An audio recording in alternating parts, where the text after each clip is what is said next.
يقتلوك أو يخرجوك ويمكرون ويمكر الله والله خير الماكرين. صدق الله مولانا العظيم. اللهم إنا نجعلك في نحورهم ونعوذ بك من شرورهم. അള്ളാഹുവിൻ്റെ മഹത്തായ അനുഗ്രഹത്താൽ കരമന ഭരണഘടന സംരക്ഷണ മഹാസംഗമം തിരുവനന്തപുരം പൗരാവകാശ സംരക്ഷണ വേദിയുടെ ആഭിമുഖ്യത്തിൽ ഇവിടെ നടത്തപ്പെടുമ്പോൾ വേദിയിലും സദസ്സിലും സന്നിഹിതരായിരിക്കുന്ന മതേതരത്വ ജനാധിപത്യ വിശ്വാസികളെ, നാം ഇവിടെ ഒന്നു ചേർന്നത് എന്തിനാണ് എന്നും രാജ്യം നേരിടുന്ന പൗരാവകാശ കരിനിയമങ്ങളും ഈ രാത്രിയുടെ 1 മണി കഴിഞ്ഞിട്ടും ഈ സന്ദർഭത്തിൽ വയോവൃദ്ധരുണ്ട്, സഹോദരിമാരുണ്ട്, ഉമ്മമാരുണ്ട്, കൊച്ചുകുട്ടികളുണ്ട്, ആദർശധീരരായ ചെറുപ്പക്കാരുണ്ട്. ഈ ദേശീയപാതയുടെ സമീപത്ത് നാം ഇങ്ങനെ ഒത്തുചേർന്നതിന്റെ പിന്നിൽ രാജ്യത്തെ സംഘപരിവാരം നേതൃത്വം കൊടുക്കുന്ന NDA സർക്കാരിന് ചില മുന്നറിയിപ്പുകളുണ്ട്. അഥവാ ജനാധിപത്യത്തിന്റെ ശ്രീകോവിൽ എന്ന് പറയപ്പെടുന്ന ഇന്ത്യ രാജ്യത്തിന്റെ പാർലമെന്റിന്റെ അകത്തളങ്ങളെ സവർണാധിപത്യത്തിന്റെ കേന്ദ്രങ്ങളാക്കി മാറ്റി ചില കരിനിയമങ്ങൾ ചുട്ടെടുത്ത് അതോടൊപ്പം ഇതനുസരിക്കാത്തവർ മുഴുവനും ഞങ്ങളുടെ കർശനമായ നടപടികൾക്ക് വിധേയരാകേണ്ടി വരുമെന്നുള്ള ഭീഷണി കൂടി മുഴക്കുന്ന അമിത്ഷായോടും നരേന്ദ്രമോദിയോടും ഈ രാജ്യത്തെ ജനങ്ങൾക്കൊന്നേ പറയാനുള്ളൂ. നിങ്ങളിത് കാണണം. ഞങ്ങൾ തെരുവുകളിലാണ്. ഞങ്ങളോടൊപ്പം ഞങ്ങളുടെ ചെറുപ്പക്കാരുണ്ട്, പണ്ഡിതന്മാരുണ്ട്, അധ്വാനശീലരായ തൊഴിലാളികളുണ്ട്, ഉമ്മമാരുണ്ട്, പെങ്ങന്മാരുണ്ട്. ഞങ്ങളുടെ ആവശ്യം നിങ്ങൾ ഉന്നയിച്ചിരിക്കുന്ന കരിനിയമങ്ങൾ പിൻവലിക്കുക എന്നുള്ളതാണ്. രാജ്യത്തെ ജനങ്ങളെ നിങ്ങൾ അംഗീകരിച്ചില്ല എങ്കിൽ, ഈ കരിനിയമങ്ങൾ നിങ്ങൾ പിൻവലിച്ചില്ല എങ്കിൽ ഇന്ന് ഏകദേശം 1.5 മണിയോടുകൂടി ഞങ്ങൾ ഇവിടെ നിന്ന് സമാധാനത്തോടുകൂടി പിരിഞ്ഞു പോകും. പക്ഷേ അമിത്ഷായും നരേന്ദ്രമോദിയും ഒന്ന് തിരിച്ചറിയണം. എന്നാൽ ആ പോകുന്ന ഞങ്ങൾ ഒരിക്കലൂടെ ഈ രാജ്യത്തിന്റെ തെരുവിലേക്ക് ഇറങ്ങേണ്ടി വന്നുകൊള്ളുക എന്നാണ് ഭരണകൂടത്തോട് ഞങ്ങൾ എടുത്തു വിളിച്ചു പറയാനുള്ളത്. ചില കരിനിയമങ്ങൾ പാസാക്കി അതോടൊപ്പം ചില ഭീഷണികളോടും നിങ്ങൾ മുഴക്കുമ്പോൾ നിങ്ങൾ ഞങ്ങളുടെ മേൽ അടിച്ചേൽപ്പിച്ച കരിനിയമങ്ങൾ മാത്രമല്ല, അതോടൊപ്പം നിങ്ങൾ ഉയർത്തുന്ന ഭീഷണികളെയും പരമപുച്ഛത്തോടുകൂടി കണ്ട് അറബിക്കടലിന്റെ ആഴങ്ങളിലേക്ക് ഞങ്ങൾ വലിച്ചെറിയുന്നു. ഞങ്ങൾ പ്രഖ്യാപിക്കുന്നു, നിങ്ങളെ അനുസരിക്കാൻ ഞങ്ങൾക്ക് മനസ്സില്ല. ഇത് ഇന്ത്യ രാജ്യത്തെ ജനങ്ങളുടെ തീരുമാനമാണ്. സഹോദരങ്ങളെ, അതോടൊപ്പം ഈ NRC-ക്കെതിരെയും CAA-ക്കെതിരെയും ഒക്കെ നാം തെരുവിലേക്ക് ഇറങ്ങുമ്പോഴും നാം ഓരോരുത്തരും കൃത്യമായി തിരിച്ചറിയേണ്ടുന്ന ഒരു വിഷയമുണ്ട്. ഇന്ത്യ രാജ്യത്തെ മുസ്ലിമുകളെ എന്നല്ല, ഇന്ത്യ രാജ്യത്തെ ജനങ്ങളെ ഏറ്റവും ആദ്യമായും അവസാനമായും ബാധിക്കുന്ന വിഷയമാണോ ഈ പൗരത്വവുമായി ബന്ധപ്പെട്ട ഈ നിയമങ്ങൾ? പാർലമെന്റിന്റെ അകത്തളങ്ങളിൽ കേവലം പൗരത്വ നിയമം മാത്രമല്ല ഭേദഗതി ചെയ്യപ്പെട്ടിട്ടുള്ളത്, മറിച്ച് ദോഷ ചുടുന്ന ലാഘവത്തോടുകൂടി ഒരൊറ്റ വർഷത്തിനിടയിൽ 55-ലധികം ബില്ലുകൾ അമിത്ഷായും നരേന്ദ്രമോദിയും പാസാക്കിയെടുത്തിട്ടുണ്ട്. ഈ പൗരത്വ ബില്ലിനെതിരെയുള്ള സമരങ്ങൾക്കിടയിൽ ബാബരി മസ്ജിദിനെ നാം മറന്നുപോകാൻ പാടില്ല. കാരണം ബാബരി മസ്ജിദ് മറന്നുപോയാൽ നമ്മൾ ഓരോരുത്തരും കരുതുന്നത് പോലെ പ്രശ്നങ്ങൾ തീരുകയല്ല, മറിച്ച് പ്രശ്നങ്ങൾ തുടങ്ങുകയാണ്. ഇന്ത്യയുടെ പരമോന്നത നീതിപീഠം രാജ്യത്തോട് വിളിച്ചു പറഞ്ഞ ചില സത്യങ്ങളുണ്ട്.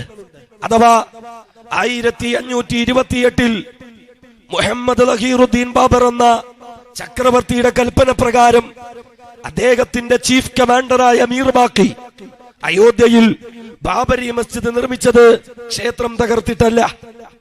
ഞാൻ എന്റെ വിഷയത്തിൽ നിന്ന് മാറിപ്പോവുകയല്ല, മറിച്ച് ചില മുൻകരുതലോടുകൂടിയായിരിക്കണം നാം മുന്നോട്ട് പോകേണ്ടുന്നത്.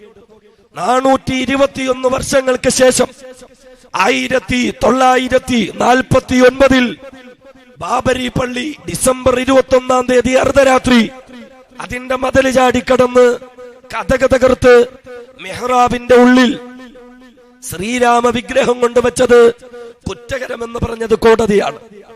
92 ഡിസംബർ 6 ബാബരി മസ്ജിദ് തകർത്തതും കുറ്റകൃത്യമെന്ന് പറഞ്ഞത് കോടതിയാണ്. പക്ഷേ ഈ പരമോന്നത നീതിപീഠം പറയുന്നു ആ ബാബരി മസ്ജിദ് സംഘപരിവാരത്തിന് വിട്ടുകൊടുക്കണമെന്ന്. നാം ചിന്തിക്കുന്നുണ്ടോ? ബാബരി മസ്ജിദ് എന്ന് പറഞ്ഞാൽ കരമനപ്പള്ളി പോലെ 3, 4, 5 ഏക്കറിൽ നിന്ന ഒരു സ്ഥലമായിരിക്കാം. അതങ്ങ് വിട്ടുകൊടുത്തിട്ട് മതഭ്രാന്തനായ യോഗി ആദിത്യനാഥ് നിശ്ചയിച്ചു തരുന്ന ഏതെങ്കിലും ഓണം കേറാമൂലയിൽ 5 ഏക്കർ സ്ഥലം കിട്ടിയാൽ ഈ പ്രശ്നം തീരുമെന്ന് നാം ഒന്ന് തിരിച്ചറിയണം. 3003 പള്ളികളുടെ ലിസ്റ്റുണ്ട് സംഘപരിവാരത്തിന്റെ കയ്യിൽ. ഈ പള്ളികൾ അവർ തകർക്കാൻ വന്നാൽ, അതല്ല എങ്കിൽ നാളെ കരമന പള്ളി തകർക്കാൻ വന്നാൽ 66 ഏക്കറിലധികം ഭൂമിയിൽ നിലനിന്നിരുന്ന ബാബരി മസ്ജിദ് വിട്ടുകൊടുത്ത് നമ്മൾ കരമനപ്പള്ളി തകർക്കുമ്പോൾ കേസിന് പോകും. കോടതി പറയും 421 വർഷം ആരാധന നടത്തിയ ബാബരി മസ്ജിദ് വിട്ടുകൊടുത്ത ഒരു കീഴ്വഴക്കം ഇവിടെയുണ്ട്, അതുകൊണ്ട് നിങ്ങളിത് വിട്ടുകൊടുക്കണമെന്ന്. വിട്ടുകൊടുക്കാൻ നമുക്ക് പറ്റുമോ?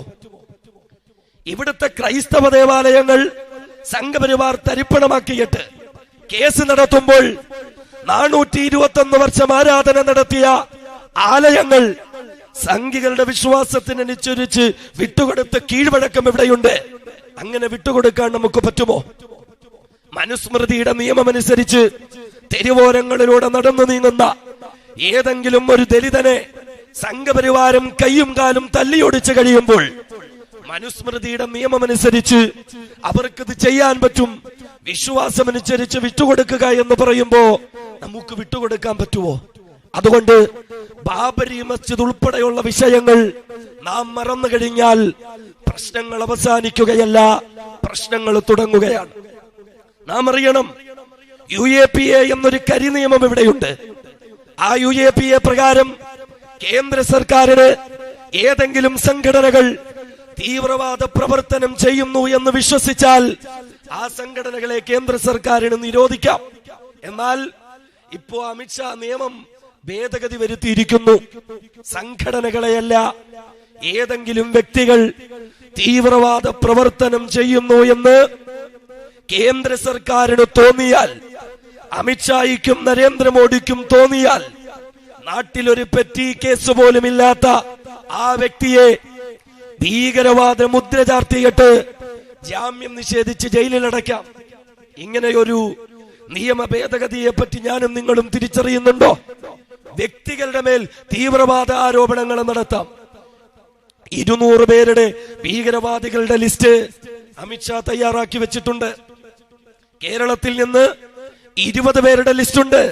അതിൽ ഒരാൾ ഒരു കാലത്ത് കരമനപ്പള്ളിയുടെ ഇമാമായിരുന്ന അബ്ദുൽ നാസർ മഅദനിയാണെന്ന് മറക്കാൻ പാടില്ല.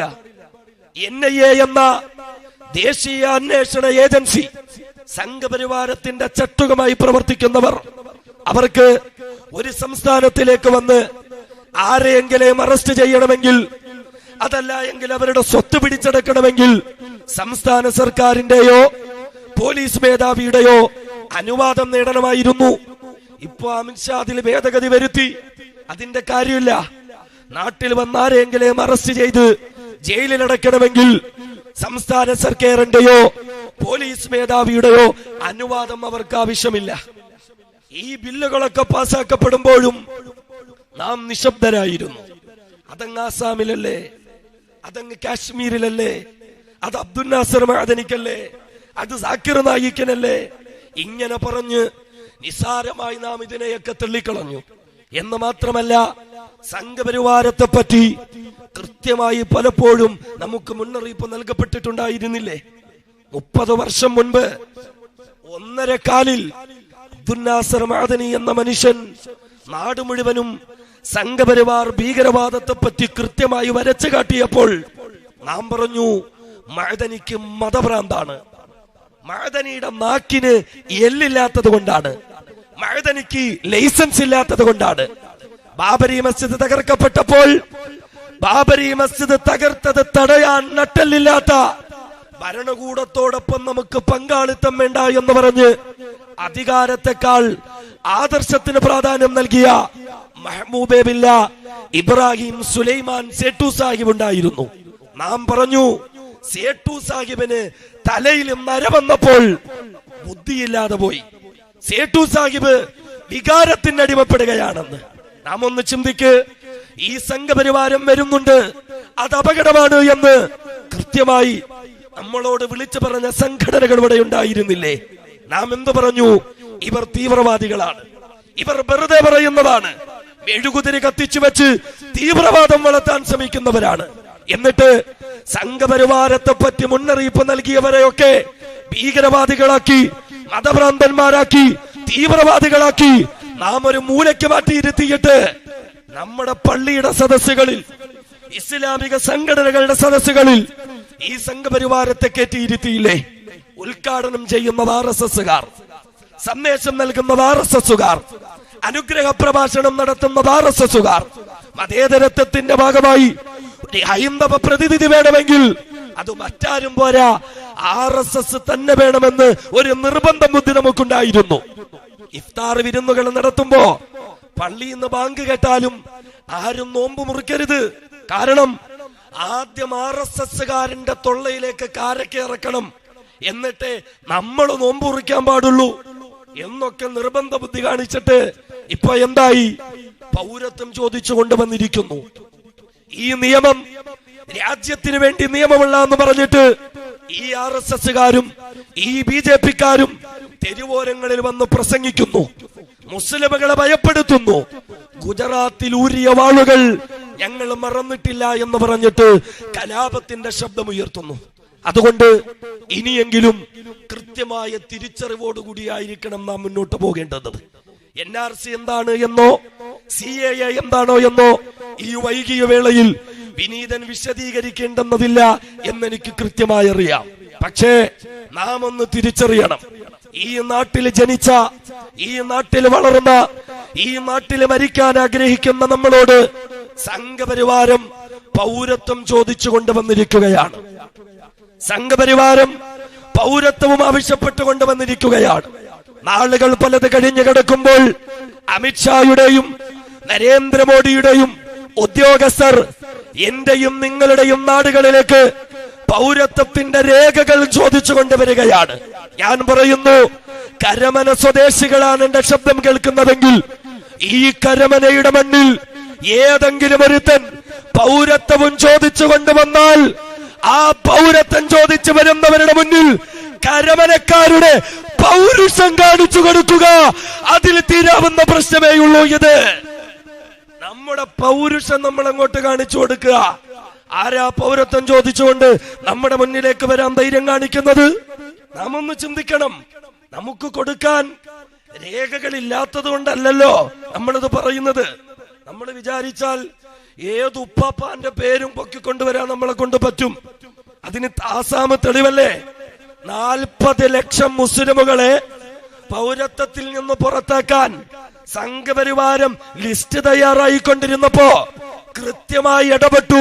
നട്ടെല്ലിനുറപ്പുള്ള ആൺകുട്ടികൾ ആസാമിൽ അങ്ങനെ ഇടപെട്ടിട്ട് ആസാമിലെ ജനങ്ങളെ സഹായിച്ചിട്ട് ആ 40 ലക്ഷത്തിൽ 34 ലക്ഷത്തിനും രേഖയുണ്ടാക്കി കൊടുക്കാൻ പറ്റിയിട്ടുണ്ട് എങ്കിൽ അത് ഞങ്ങൾക്കൊരു പ്രശ്നമല്ല.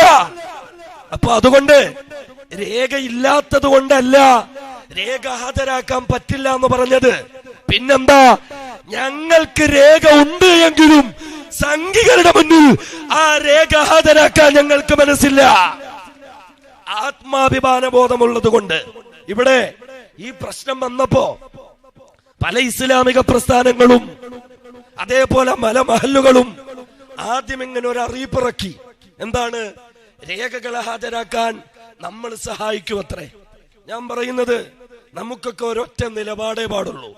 സംഘപരിവാരത്തിന്റെ മുമ്പിൽ രേഖകൾ ഹാജരാക്കി കൊടുക്കുന്നതിന് വേണ്ടി ഏതെങ്കിലും ഒരുത്തൻ എവിടെയെങ്കിലും ഹെൽപ്പ് ഡെസ്കുകൾ തുടങ്ങിയാൽ ആ ഹെൽപ്പ് ഡെസ്ക് മാത്രമല്ല, അതിന്റെ ചുവട്ടിലെറിയുന്നവരെയും നമ്മൾ വലിച്ചെറിയണം. സംഘികളുടെ മുമ്പിൽ എന്തു വന്നാലും പൗരത്വം തെളിയിക്കാൻ മനസ്സില്ല. ആരോടായി പൗരത്വം തെളിയിക്കണം നമുക്കറിയാലോ. വെള്ളക്കാരുടെ ചെരുപ്പ് നക്കികളോടോ, വെള്ളക്കാരുടെ അടിവസ്ത്രം കഴുകിയവരോടോ, വെള്ളക്കാർക്ക് വിടുപണി ചെയ്തവരോടോ, വെള്ളക്കാരുടെ തോക്കിൻ കൊടലുകൾ നെഞ്ചത്തേക്ക് ചേർത്ത് വെച്ച് ധൈര്യമുണ്ടെങ്കിൽ വെക്കടാ വെടി എന്ന് പ്രഖ്യാപിച്ച പാരമ്പര്യമാണ് നമ്മതെങ്കിൽ പൗരത്വമല്ല, ഈ പാരമ്പര്യമാണ് നമ്മൾ തെളിയിക്കാൻ പോകുന്നത്. പൗരത്വം തെളിയിക്കാൻ നമ്മൾ തീരുമാനിച്ചിട്ടില്ല എന്ന് മാത്രമല്ല, എന്താ മുസ്ലിമീങ്ങളുടെ പാരമ്പര്യം?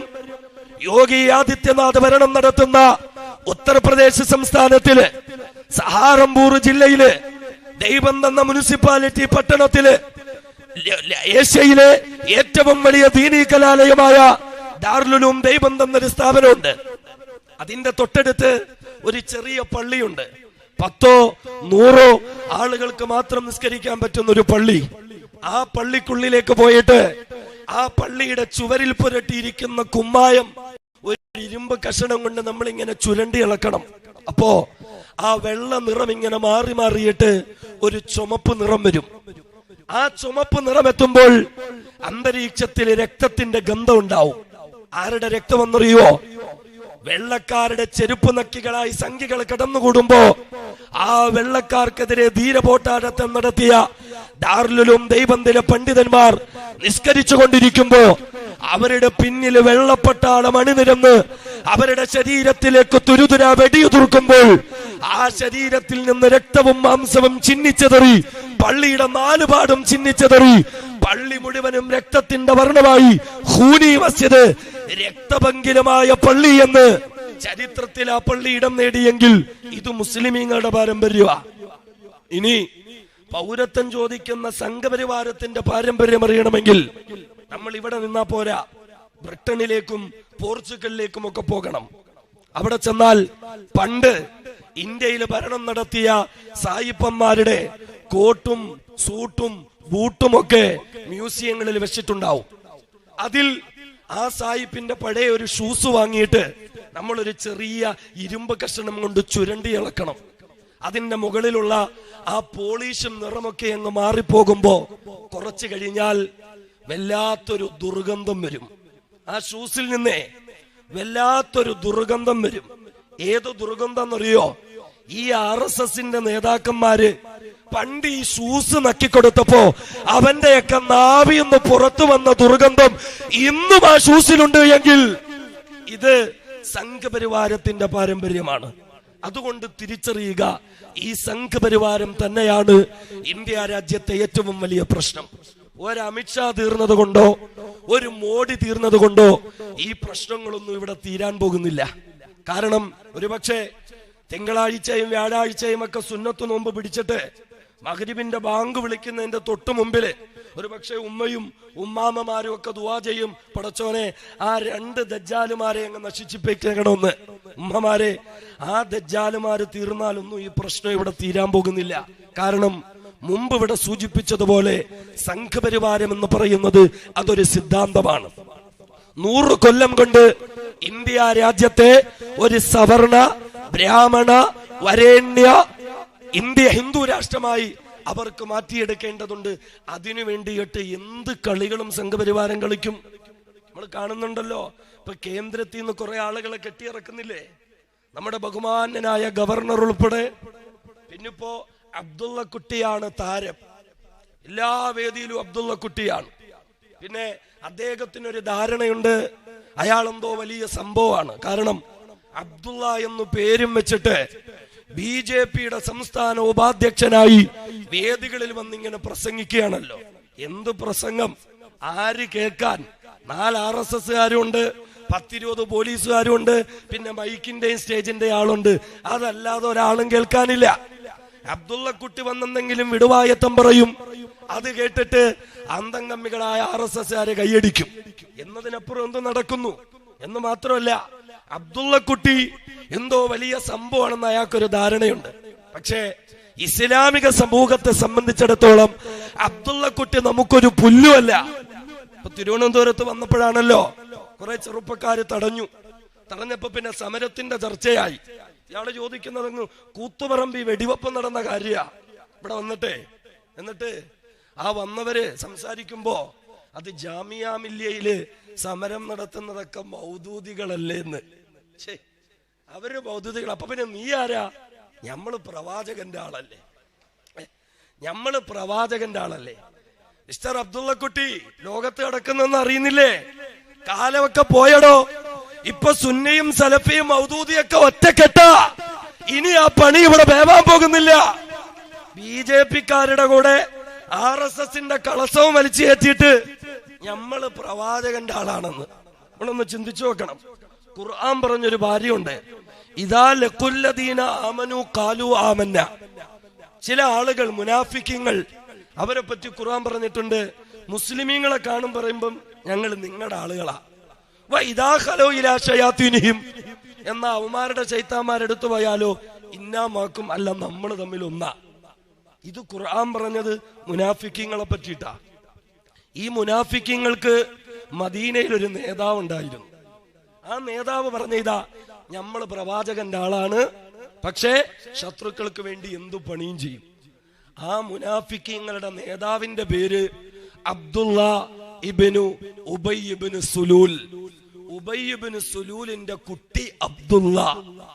ഈ അബ്ദുള്ളമാരെ കഴിഞ്ഞ് കടന്നു വന്ന ഉമ്മത്തിന് അബ്ദുള്ള കുട്ടിമാരെന്തെങ്കിലും ആണോ എന്ന് മാത്രമല്ല, അബ്ദുള്ള കുട്ടിക്ക് ഇപ്പോഴും BJP-യിൽ അയാളുടെ റോൾ എന്താന്ന് അറിഞ്ഞിട്ടില്ല.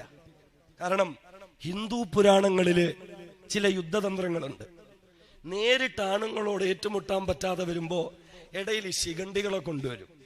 ശിഖണ്ഡി എന്ന് പറഞ്ഞാല് ആണും പെണ്ണും കെട്ട ആളാണ്. അപ്പോ മുസ്ലിം സമുദായത്തിലേക്ക് നേരിട്ട് ഇടപെടാൻ പറ്റാതെ വരുമ്പോ BJP-ക്കാർക്ക് ആണും പെണ്ണും കെട്ട ഒരാളെ വേണം. എന്തായാലും അക്കാര്യത്തിൽ BJP-ക്കാർക്ക് തെറ്റിയിട്ടില്ല.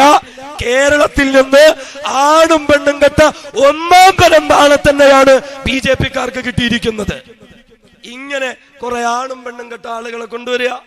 പിന്നെ എന്താ, ഡൽഹിയിലെ ഒരു ഇമാമ് സംഘപരിവാരം എറിഞ്ഞു കൊടുക്കുന്ന എല്ലും കഷണവും കടിച്ചു പിടിച്ച് ചരിത്രങ്ങൾ ഉറങ്ങിക്കിടക്കുന്ന ഡൽഹി ജുമാ മസ്ജിദിന്റെ മിമ്പറിൽ കയറി നിന്നിട്ട് ആ പഹയം പറയാ, നമ്മളൊക്കെ സംഘപരിവാരത്തിന്റെ കൂടെ നിൽക്കണമെന്ന്, നമ്മളൊക്കെ സംഘപരിവാരത്തെ അനുകൂലിക്കണം. അതുകൊണ്ടൊരു പ്രശ്നം ഉണ്ടാകാൻ പോകുന്നില്ല, അതുകൊണ്ടൊരു പ്രയാസം ഉണ്ടാകാൻ പോകുന്നില്ല. വേദനിക്കുന്ന മനസ്സോടെ, വിഷമിക്കുന്ന മനസ്സോടെ ഇമാമ് തങ്ങളെ കൈയൊടിഞ്ഞല്ലോ എന്ന് കരുതി ജുമാ മസ്ജിദിന്റെ കൽപ്പടവുകൾ താണ്ടി കടന്നു വരുന്ന ഡൽഹിയിലെ വിശ്വാസി സമൂഹത്തെ കാറ്റ് മറ്റൊരു ഇമാം അവിടെ ഉണ്ടായിരുന്നു. ജയ് ഭീം എന്ന മുദ്രാവാക്യം മുഴക്കിയിട്ട് അംബേദ്കറുടെ ചിത്രന്മാരോട് ചേർത്ത് പിടിച്ചിട്ട്, ഭരണഘടനമാരോട് ചേർത്ത് പിടിച്ചിട്ട്, മുസ്ലിമുകളെ, നിങ്ങളുടെ ഇമാമ് നിങ്ങളെ കൈയൊടിഞ്ഞാൽ ഞാനിതാ നിങ്ങളുടെ ഇമാമാണ് എന്ന് പ്രഖ്യാപിച്ച നട്ടെല്ലിനുറപ്പുള്ള ആണൊരുത്തൻ ചന്ദ്രശേഖർ ആസാദ് റാവനെ പോലെയുള്ള ഹിന്ദു സഹോദരന്മാർ ഉമ്മത്തിനോടൊപ്പമുള്ളപ്പോ അബ്ദുള്ള കുട്ടിമായ നമുക്കൊരു പ്രശ്നമാണോ? പ്രധാനമന്ത്രി ഇടയ്ക്കൊരു ഇറക്കിറക്കി. എന്താ പറഞ്ഞേ? പ്രക്ഷോഭകാരികളുടെ വസ്ത്രം കണ്ടാൽ അറിയാം ആരാ ഇത് ചെയ്യുന്നെന്ന്. പറഞ്ഞ മാവ് തൊള്ളയിലേക്ക് ഇറക്കിയില്ല. പിറ്റേന്ന് തന്നെ സിന്ദൂരവും വായിച്ച് കുരിശുമാല എടുത്ത് കളഞ്ഞ് പർദ്ദയിട്ട് തട്ടോവിട്ട് ഹിന്ദു സഹോദരിമാരിങ്ങോട്ട് ഇറങ്ങുക. ഉത്തർപ്രദേശിൽ സമരം നടത്തുന്ന പണ്ഡിതന്മാർക്കിടയിൽ കാഷായ വേഷം ധരിച്ച സ്വാമിജിമാരി നിന്നിട്ട് കുടിവെള്ളം വിതരണം ചെയ്യുക. കോട്ടയത്ത് കറുകച്ചാല് കാർത്തിക എന്ന മിടുക്കിയായ ഒരു പെൺകുട്ടി, MSc-യിലെ പ്രത്യേക വിഭാഗത്തിൽ ഇന്ത്യയിൽ 1ാം റാങ്ക് നേടിയ പെൺകുട്ടി, അവർക്ക് അവാർഡ് നൽകാൻ ഇന്ത്യയുടെ രാഷ്ട്രപതി വരുമ്പോ ആ പെണ്ണ് തിരിച്ചു പറഞ്ഞ മറുപടി എന്താണെന്നറിയോ? CAA എന്ന നിയമം ഒപ്പുവെച്ച രാഷ്ട്രപതി അത് പിൻവലിച്ചിട്ടല്ലാതെ നിങ്ങളുടെ കയ്യിൽ നിന്ന് ഞാൻ ഈ അവാർഡ് വാങ്ങൂല. ഇതാണ് ഇന്ത്യ. ഇത് RSS-കാർക്ക് മനസ്സിലാവൂല, ഇത് നരേന്ദ്രമോദിക്ക് മനസ്സിലാവൂല, ഇത് അമിത്ഷായ്ക്ക് മനസ്സിലാവൂല. കാരണം ഹിന്ദുവും മുസ്ലിമും തോളോട് തോൾ ചെന്ന് പോരാട്ടം നടത്തുമ്പോ ഇവരുടെയൊക്കെ ഗുരുജിമാര് വെള്ളക്കാരുടെ അടുക്കളയില് അടിമപ്പണി ചെയ്തുകൊണ്ടിരിക്കുക. അതുകൊണ്ട് മതത്തിന്റെ പേരിൽ ഈ രാജ്യത്തെ സമരങ്ങളെ വെട്ടിക്കീറി മുറിക്കാമെന്ന് കരുതുന്ന സംഘപരിവാരത്തോട് ഞങ്ങൾക്കൊന്നേ പറയാനുള്ളൂ. ഇന്ത്യ രാജ്യത്ത് സ്വാതന്ത്ര്യ സമരം നടക്കുമ്പോൾ ഹിന്ദുവിന്റെയും മുസൽമാന്റെയും ഇടയിൽ വർഗീയ വേർതിരിവുണ്ടാക്കാൻ നിന്റെയൊന്നും തന്തമാര് വിചാരിച്ചിട്ട് നടന്നിട്ടില്ല. പിന്നെയാണോ ഇപ്പോൾ ഇന്ത്യ രാജ്യത്ത് ഇത് നടക്കാൻ പോകുന്നത്? ഇന്ത്യയിലെ ഹിന്ദുക്കളും മുസ്ലിമുകളും ഒക്കെ ഒന്നിച്ചാണ് പോരാട്ടം ഇപ്പോൾ രണ്ട് ഭാഗമായി തിരിഞ്ഞാണ്. ഒരു ഭാഗത്ത് ദേശസ്നേഹികളായ ഭരണഘടനയെ അംഗീകരിക്കുന്ന ഇന്ത്യക്കാർ, ഇടതെന്നില്ല വലതെന്നില്ല, മുസ്ലിം എന്നില്ല, ഹിന്ദു എന്നില്ല, സുന്നി എന്നില്ല, സലഫി എന്നില്ല, എല്ലാവരും ഒരു ഭാഗത്ത്. മറുഭാഗത്ത് ഭരണഘടനയെ അംഗീകരിക്കാത്ത, ഇന്ത്യ ഒറ്റുകൊടുത്ത ദേശദ്രോഹികളായ RSSകാർ. ഇവർ തമ്മിൽ ആ പോരാട്ടം നടക്കുന്നത്. RSSകാർ പേടിച്ചിട്ടുണ്ട്. ആ പേടി മറച്ചു വെക്കാൻ വേണ്ടിയിട്ടാണ് തെരുവിലിറങ്ങിയിട്ട് ഗുജറാത്ത് മറന്നിട്ടില്ല, ബീഹാർ മറന്നിട്ടില്ല, ഒറീസ മറന്നിട്ടില്ല. നിങ്ങൾ മറക്കണ്ടടോ. പക്ഷെ അതിനോടൊപ്പം ചില കാര്യങ്ങളൊന്നും ഓർക്കണേ. നിങ്ങളുടെ RSSകാരനായ പ്രധാനമന്ത്രിക്കും നിങ്ങളുടെ RSSകാരനായ ആഭ്യന്തരമന്ത്രിക്കും ഈ ഒരു പരിപാടിയെ ന്യായീകരിച്ചുകൊണ്ട് ഇന്ത്യയുടെ മണ്ണിൽ ഒരിടത്തു പോലും കാലുകുത്താൻ പറ്റൂല എങ്കിൽ ഇന്ത്യ രാജ്യം തിരിച്ചറിവിന്റെ മാർഗത്തിലാ.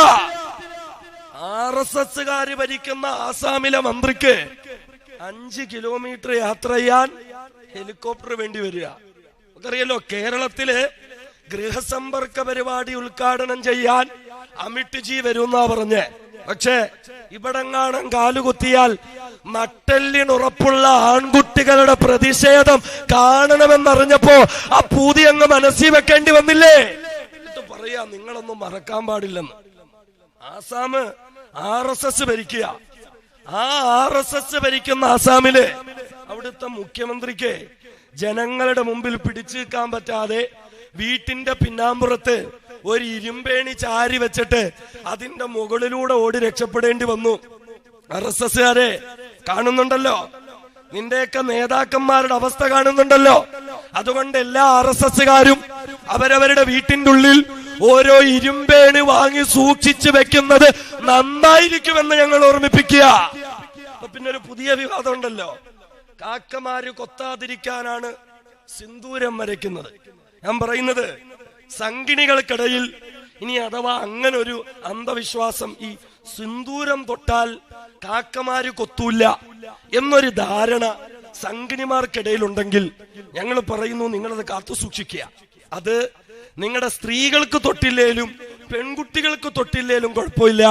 നിങ്ങളുടെ വീട്ടിൽ RSSകാരുണ്ടാവുമല്ലോ, നിങ്ങളുടെ മക്കളോ നിങ്ങളെ തലതെറിച്ച സഹോദരന്മാരോ കെട്ടിയോന്മാരോ ഒക്കെ RSS ഉണ്ടാവുമല്ലോ. കാക്കമാരുടെ കൊത്തുകൊള്ളാതിരിക്കാൻ അവന്റെയൊക്കെ നെറ്റിയിൽ ഓരോ സിന്ദൂരം ചാർത്തി കൊടുക്കുന്നത് നന്നായിരിക്കും. കാരണം ഇന്ത്യ രാജ്യം തിരിച്ചറിവിന്റെ മാർഗത്തിലൂടെ മുന്നോട്ട് പോയിക്കൊണ്ടിരിക്കുക. ഇവിടെ ഇപ്പോ RSSകാരൊക്കെ പോസ്റ്റ് ഇടുകയാണ്, നമ്മൾ കാണുന്നുണ്ടല്ലോ. ഇപ്പോ നമ്മളോടൊപ്പം പോരാട്ടത്തിൽ പങ്കെടുക്കുന്ന ഹൈന്ദവ ദലിതുകളായ സഹോദരന്മാരെ വരട്ടുന്നു.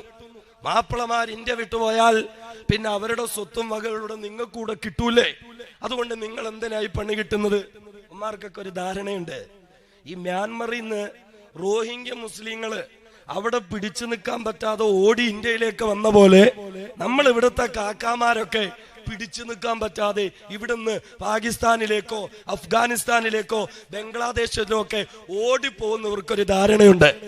RSSകാരെ കേട്ടോ, ഞങ്ങൾ ഇന്ത്യയിൽ ജനിച്ചവരാണെങ്കിൽ, ഞങ്ങളുടെ മുൻഗാമികൾ ഈ മണ്ണിന് വേണ്ടി രക്തമൊഴുക്കിയവരാണെങ്കിൽ ഇവിടെ തന്നെ ഞങ്ങൾ ജീവിക്കും. ഇൻഷാ അല്ലാഹ് ഇവിടെ തന്നെ ഞങ്ങൾ മരിക്കും. എവിടെയും പോകാൻ തീരുമാനിച്ചിട്ടില്ല. ഇനി അഥവാ ഏതെങ്കിലും ഒരു സന്ദർഭത്തിൽ ഇന്ത്യ വിട്ടു പോകാൻ ഞങ്ങൾ നിർബന്ധിക്കപ്പെട്ടാൽ RSSകാരെ നിന്നെയൊക്കെ കൊണ്ടുപോയിട്ടല്ലാതെ എവിടേക്ക് ഞങ്ങൾ പോകാൻ തീരുമാനിച്ചിട്ടില്ല. പിന്നെന്താ, ഞങ്ങളുടെ കടകമ്പോളങ്ങളും ഞങ്ങളുടെ വീടുകളും ഞങ്ങളുടെ സ്വത്തുകളും ഒക്കെ പിടിച്ചെടുക്കാൻ വേണ്ടി കാത്തിരിക്കുകയാണോ? എന്നാൽ അറിഞ്ഞോ, വെറും 6 മണ്ണ് നിന്റെയൊക്കെ ശവമടക്കാനുള്ള 6 അടി മണ്ണിനപ്പുറം ഒരു പിടി മണ്ണ് ഞങ്ങൾ വിട്ടുതരാൻ പോകുന്നില്ല. RSSകാരൻ കുറിച്ചു വെച്ച് കാത്തിരുന്നു കൊള്ളുക. പാർലമെന്റില് കപിൽ സിബലുമായി സംസാരിക്കുമ്പോ അമിത്ഷാ പറഞ്ഞൊരു കാര്യമുണ്ട്, മുസ്ലിങ്ങളൊന്നും ഞങ്ങളെ പേടിക്കണ്ടെന്ന്. അത് അദ്ദേഹം തന്നെ മറുപടി പറഞ്ഞു. അതല്ലേലും മുസ്ലിങ്ങൾക്കാർക്കും നിങ്ങളെ ഒന്നും ഒരു പേടിയുമില്ല, നമ്മളൊന്ന് ചിന്തിച്ചേ, പേടിക്കണ്ടെന്ന്. ഇനി നേരെ മറിച്ച് മുസ്ലിങ്ങളെല്ലാം ഞങ്ങളെ പേടിക്കണം എന്ന് പറഞ്ഞാൽ തന്നെ ഇവനെയൊക്കെ നമുക്കാർക്കെങ്കിലും വല്ല പേടിയുണ്ടോ? ഇവരെയൊക്കെ നമ്മൾ പേടിക്കേണ്ട കാര്യം എന്താ? നമ്മള് ആദരവായ മുത്തലി മുഹമ്മദ് മുസ്തഫ സല്ലല്ലാഹു അലൈഹി വസല്ലമ തങ്ങളുടെ അനുയായികളാ. പുണ്യപ്രവാചകൻ എന്താ പറഞ്ഞേ? ഇവിടെ ദജ്ജാൽ എന്ന് പറയുന്ന ഒരു സാധനം വരും. അവന് വലിയ വാളും പിടിച്ചിങ്ങനെ റോഡിലൂടെ നടക്കും. കണ്ണി കാണുന്ന മുസ്ലിങ്ങളെയൊക്കെ വെട്ടിക്കീറും. ആ ദജ്ജാലിന്റെ മുമ്പിൽ പെട്ടാൽ അടിപതറരുത്, ആദർശം പണയം വെക്കരുത് എന്ന് പഠിപ്പിച്ച നേതാവിന്റെ അനുയായികള് ഈ കുട്ടി ദജ്ജാലുമാരെ കാണുമ്പോൾ പേടിക്കേണ്ട എന്തെങ്കിലും കാര്യമുണ്ടോ? ഒരു പേടിയില്ല എന്ന് മാത്രമല്ല, അവിടെ കപിൽ സിബൽ ഇവരുടെ രണ്ടുപേരുടെ മുഖത്തും ഒക്കെ ഇട്ടൊരു പ്രയോഗം നടത്തി. എന്താണ്? 2 ദിനോസറുകൾ അരങ്ങുവാഴുന്ന ജുറാസിക് റിപ്പബ്ലിക് അല്ല ഇന്ത്യ അല്ലേ എന്ന് പറഞ്ഞാൽ, ഈ ദിനോസറുകൾ എന്ന് പറഞ്ഞാൽ വളരെ മോശക്കാരായ ജന്തുക്കളാ. 2 പേരുടെ മുഖത്ത് നോക്കിയിട്ട് വൃത്തികെട്ട ജന്തുക്കളോടാണ് കപിൽ സിബൽ ഉപമിച്ചത്. അതിന്റെ നിയമവും കേസും ഒക്കെ ഒന്ന് പുള്ളി നോക്കിക്കോളും, നമ്മളതിലേക്ക് പോണ്ട. പക്ഷെ അദ്ദേഹം അങ്ങനെ പ്രയോഗിച്ചാൽ ഒരുപാട് കാര്യമുണ്ട്. എനിക്ക് തോന്നുന്നു ചിലപ്പോ മുഖത്തിന്റെ ഷേപ്പൊക്കെ കണ്ടപ്പോ ഒരേപോലെ കണ്ടിട്ട് അങ്ങനെ പറഞ്ഞതായിരിക്കാം. പിന്നെ അല്ല, ഈ 2 പേരുടെയും സ്വഭാവം കണ്ടാൽ മനുഷ്യർക്ക് ചേരുന്ന സ്വഭാവം ആണോ? ചിലപ്പോ അതുകൊണ്ടും ആയിരിക്കാം.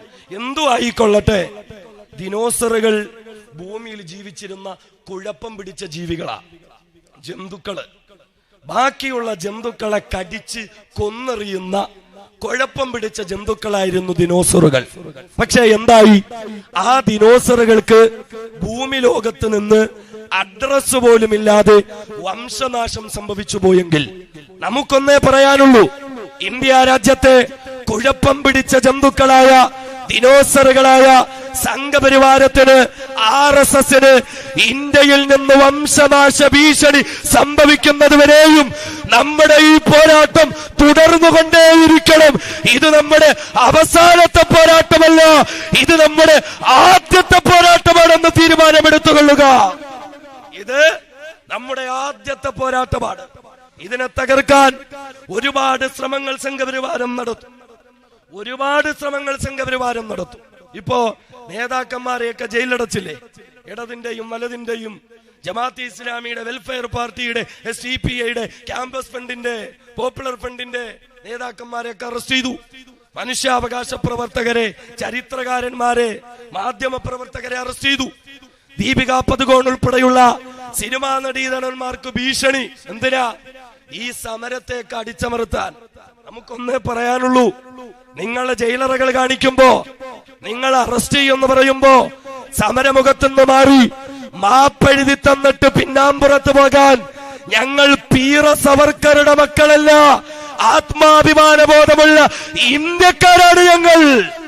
അതുകൊണ്ട് പിന്നോട്ട് പോകാൻ തീരുമാനിച്ചിട്ടില്ല. ഇവരെ അറസ്റ്റ് ചെയ്യട്ടെ, ജയിലിലടക്കട്ടെ. ഇത്ര മോശമായ കാര്യമാണോ ജയിലിൽ പോകല്? യൂസുഫ് നബി കുറ്റം ചെയ്യാതെ കൊല്ലങ്ങളോളം ജയിലിൽ കിടന്നില്ലേ? മഹത്തുക്കളായ ഇമാമിങ്ങൾ ജയിലിൽ കിടന്നില്ലേ? ഇമാം അബൂ ഹനീഫത്തുൽ കൂഫി റഹിമഹുല്ലാഹ് ജയിലിൽ കിടന്നില്ലേ? അഹ്മദ് ബിൻ ഹംബൽ റഹിമഹുല്ലാഹ് ജയിലിൽ കിടന്നില്ലേ? മാലിക് ബിൻ അനസ് റഹിമഹുല്ലാഹ് ജയിലിൽ കിടന്നില്ലേ? വെളിയങ്കോട് ഉമർഖാദി ജയിലിൽ കിടന്നില്ലേ? ആലി മുസ്ലിയാർ ജയിലിൽ കിടന്നില്ലേ? മഹാത്മാഗാന്ധി ജയിലിൽ കിടന്നില്ലേ? ജയിലിൽ കിടക്കൽ അത്ര മോശമൊന്നുമില്ല, ജയിലിലടക്കട്ടെ. ആരെയൊക്കെ ജയിലിലടയ്ക്കും? നമ്മുടെ നേതാക്കന്മാരെയൊക്കെ ജയിലിലടക്കട്ടെ, അനുയായികളെയൊക്കെ ജയിലിലടക്കട്ടെ, പുരുഷന്മാരെ മുഴുവനും ജയിലിലടക്കട്ടെ. എന്നിട്ട് വരട്ടെ പൗരത്വം ചോദിച്ച്. ഈ രാത്രി 1:30 മണിയാകുമ്പോഴും ഉറങ്ങാതെ കാത്തിരിക്കുന്ന ഈ ഉമ്മമാർ സാക്ഷിയാണ്. പൗരത്വം ചോദിച്ചുകൊണ്ട് വരട്ടെ. വീടുകളിൽ ഞങ്ങളുടെ ഉമ്മമാരുണ്ടാകും, ഞങ്ങളുടെ ഭാര്യമാരുണ്ടാകും, ഞങ്ങളുടെ സഹോദരിമാരുണ്ടാകും, ഞങ്ങളുടെ പെൺമക്കളുണ്ടാകും. പൗരത്വം ചോദിച്ചു വരുന്നവന്റെ മുഖത്ത് തിളച്ച വെള്ളമൊഴിക്കാൻ കാത്തിരിക്കുകയാണവർ. അതുകൊണ്ട് അറസ്റ്റുകൾ കൊണ്ട് ഈ സമരങ്ങൾ ഇവിടെ തീരാൻ പോകുന്നില്ല. ഈ സമരം ഇവിടെ തീരാൻ പോകുന്നില്ല. സഹോദരങ്ങളെ, സഹോദരിമാരെ, നമ്മൾ ഇവിടെ തന്നെ ജീവിക്കും ഇൻഷാ അല്ലാഹ്. നമ്മൾ ഇവിടെ തന്നെ ജീവിക്കും ഇൻഷാ അല്ലാഹ്. ഒരു മുസ്ലിം ഇവിടുന്ന് എവിടെയും പോകാൻ പോകുന്നില്ല. ഒരു ക്രിസ്ത്യാനി എവിടെയും പോകുന്നില്ല, ഒരു കമ്മ്യൂണിസ്റ്റുകാരനും എവിടെയും പോകുന്നില്ല, ഒരു ദലിതുകളും എവിടെയും പോകുന്നില്ല. നമ്മൾ ഇവിടെയൊക്കെ തന്നെ സ്വസ്ഥമായി ജീവിക്കും. നമ്മളോടൊപ്പം സ്വസ്ഥമായി ജീവിക്കാമെങ്കിൽ RSSകാർക്കും ഇവിടെ ജീവിക്കാം. ഇല്ല എങ്കിൽ RSSകാർക്ക് ഇന്ത്യ വിട്ടുപോകാം. RSSകാർക്ക് ഇന്ത്യ വിട്ടുപോകാം. പിന്നെ പോകുമ്പോ നിങ്ങൾ വെറുതെ പോകണ്ട. ഞങ്ങളുടെ ഒരു ഗവർണർ ഇവിടെ ഉണ്ടാവും, അദ്ദേഹത്തെ കൂടെ കൊണ്ടുപോകണം. പിന്നെ ആ അബ്ദുള്ള കുട്ടിയെ കൂടെ കൊണ്ടുപോകണം. പിന്നെ നിങ്ങൾക്ക് ഇങ്ങനെ മൂട് താങ്ങി നടക്കുന്ന ഒരു ബാദുഷാ തങ്ങളുണ്ട്, ആ തങ്ങളുടെ ഒരു പോലീസെ ഞങ്ങൾക്ക് വേണ്ട, അയാളെയും നിങ്ങൾ എടുത്തോ. അങ്ങനെ കുറെ മാരണങ്ങളുണ്ട്, അവരെയും ഒക്കെ കൊണ്ട് സംഘപരിവാരം ഇന്ത്യ വിട്ടു പോവുക. നമ്മൾ ചിന്തിക്കണം, ഇന്ത്യയിൽ നിന്ന് ആരെങ്കിലും പോകണമെങ്കിൽ അവരല്ലാതെ വേറെ ആരാ പോകേണ്ടത്? സംഘപരിവാരമല്ലേ ഇന്ത്യ വിട്ടുപോകേണ്ടത്? നമ്മുടെ ഈ സമരങ്ങൾ NRC തീരുമ്പോൾ തീരാൻ പാടില്ല, CAA കൊണ്ട് നമ്മുടെ ഈ സമരം തീരാൻ പാടില്ല. മറിച്ച് നമ്മുടെ ഈ സമരം സംഘപരിവാരത്തിന്റെ അന്ത്യം കാണുന്നത് വരെ ആയിരിക്കണം. നമ്മുടെ ഈ ഉറക്കമൊഴിഞ്ഞിരിക്കുന്നത് സംഘപരിവാര സിദ്ധാന്തങ്ങൾ ഈ രാജ്യത്ത് കുഴിച്ചു മൂടപ്പെടുന്നത് വരെ ആയിരിക്കണം. ഇന്ത്യ രാജ്യത്തിന്റെ സ്വാതന്ത്ര്യ സമരത്തെ ഒറ്റുകൊടുത്ത സംഘപരിവാരം ഇന്ത്യ വിട്ടുപോകട്ടെ. വെള്ളക്കാർക്ക് അടിമപ്പണി ചെയ്ത സംഘപരിവാരം ഇന്ത്യ വിട്ടുപോകട്ടെ. ബഹുമാന്യനായ രാഷ്ട്രപിതാവിനെ വെടിവെച്ചു കൊന്ന സംഘപരിവാരം ഇന്ത്യ വിട്ടുപോകട്ടെ. 82-83 കാലങ്ങളിൽ ആസാമിലെ നെല്ലയിൽ ഉൾപ്പെടെ കൊച്ചു കുഞ്ഞുങ്ങളെ പോലും ബ്രഹ്മപുത്രയിലേക്ക് വലിച്ചെറിഞ്ഞു കൊന്നുകളഞ്ഞ സംഘപരിവാരം ഇന്ത്യ വിട്ടുപോകട്ടെ. 92ന്റെ ഇന്നലകളിൽ ബോംബെയിലെ മുസ്ലിം ഗല്ലികളിലേക്ക് കയറിയിറങ്ങി മുസ്ലിം പെണ്ണുങ്ങളെ തെരുവോരങ്ങളിലേക്ക് വലിച്ചടച്ചു കൊണ്ടുവന്ന് അവരെ അതിക്രൂരമായി മാനഭംഗം ചെയ്തു. അത് ക്യാമറകളിൽ പകർത്തി കാസറ്റുകളാക്കിയിട്ട് ഏമാന്മാരുടെ കൊട്ടകൊത്തളങ്ങളിൽ അത് കണ്ട് കൈയടിച്ചു പൊട്ടിച്ചിരിച്ച സംഘപരിവാരം ഇന്ത്യ വിട്ടുപോകട്ടെ. ഗുജറാത്തിന്റെ നരോദ പാർട്ടിയുടെ അഹമ്മദാബാദിന്റെ തെരുവോരങ്ങളിൽ പരിപൂർണ ഗർഭിണികളെ പോലും വെറുതെ വിടാതെ അവരുടെ നിറവയറിന്റെ അടിഭാഗത്തു തൃശൂലം കുത്തിക്കയറ്റി കീറിയിട്ട് ഗർഭസ്ഥ ശിശുവിനെ തീയിലിട്ട് കരിച്ചു കൊന്ന സംഘപരിവാരം ഇന്ത്യ വിട്ടുപോകട്ടെ. ലവ് ജിഹാദിന്റെയും റോമിയോ ജിഹാദിന്റെയും കള്ളക്കഥകൾ പ്രചരിപ്പിച്ച് ഹിന്ദുവിന്റെയും മുസൽമാന്റെയും ക്രൈസ്തവന്റെയും ഇടയിൽ വർഗീയതയുണ്ടാക്കിയ സംഘപരിവാരം ഇന്ത്യ വിട്ടുപോകട്ടെ. രോഗിത്വമില്ല എന്ന ചെറുപ്പക്കാരുടെ ഉൾപ്പെടെയുള്ള ദലിതകളോട് അക്രമം കാണിച്ച സംഘപരിവാരം ഇന്ത്യ വിട്ടുപോകട്ടെ. തെരുവോരങ്ങളിൽ കിടന്നു പുഴുവെടുക്കുന്ന ചീഞ്ഞു നാറുന്ന പശുവിന്റെ തോലുരിച്ചതിന്റെ പേരിൽ ദലിത മക്കളെ പട്ടാപ്പകളിൽ പോസ്റ്റിൽ പെരുവയിലെത്തിട്ട് കെട്ടിയിട്ടു പേപ്പട്ടികളെ പോലെ തല്ലുന്ന സംഘപരിവാരം ഇന്ത്യ വിട്ടുപോകട്ടെ. ദലിത് കുടുംബത്തിൽപ്പെട്ട അമ്മപെങ്ങന്മാര് കള്ളക്കേസുകളിൽ കുടുക്കി പരിപൂർണ നഗ്നരായി പരസ്യ വിചാരണ നടത്തുന്ന സംഘപരിവാരം ഇന്ത്യ വിട്ടുപോകട്ടെ. 1.5 വയസ്സുള്ള കുഞ്ഞിനെ പോലും പൊതുവഴിയിൽ മൂത്രമൊഴിച്ചതിന്റെ പേരിൽ കൈകാര്യം ചെയ്ത സംഘപരിവാരം ഇന്ത്യ വിട്ടുപോകട്ടെ. ഭരണഘടനയെ അംഗീകരിക്കാൻ പറ്റാത്ത, ത്രിവർണ പതാകയെ അംഗീകരിക്കാൻ പറ്റാത്ത, മതേതരത്തെ അംഗീകരിക്കാൻ പറ്റാത്ത, ജനാധിപത്യത്തെ അംഗീകരിക്കാൻ പറ്റാത്ത ഇന്ത്യ രാജ്യത്തിന്റെ സുരക്ഷിതാവസ്ഥ തകർത്തു അരക്ഷിതാവസ്ഥ കൊണ്ടുവന്ന സംഘപരിവാരം ഇന്ത്യ വിട്ടുപോകട്ടെ. അതുവരെയും നമ്മുടെ പോരാട്ടം തുടർന്നുകൊണ്ടേയിരിക്കണം. നമ്മുടെ പോരാട്ടം തുടർന്നുകൊണ്ടേയിരിക്കണം.